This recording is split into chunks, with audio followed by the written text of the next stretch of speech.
How to change the navigation bar on Samsung Galaxy phone. Hey there everyone, welcome back to the Scatic Studio. So if you want to remove the button from the bottom of your Samsung Galaxy phone, then here is how you can do this process. It's super easy, but before we start the video, if you're new to this channel, please give it a thumbs up and subscribe to my channel because it really helps me out.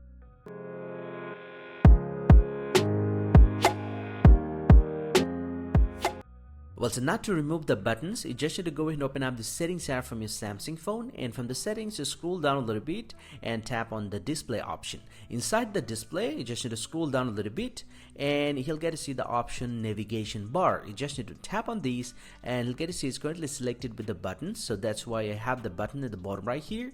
So if you want to change this or remove this, you just need to select the swipe gestures. If you select that, this will take a little time and you'll get to see the buttons has been gone and now the gesture has been enabled. Now if I swipe up, this will get into this and the buttons will be hidden. Now you can easily use this your phone without the button like this. So if you want to change this and enable the buttons again, you just need to go to the settings once again and select the buttons. So you can actually switch between buttons and the navigation gesture the way you want. And this is how you actually can do this process. Hope you find this to be helpful, guys. If you do, please drop a like and subscribe to the channel. See you guys around, and thank you very much for watching.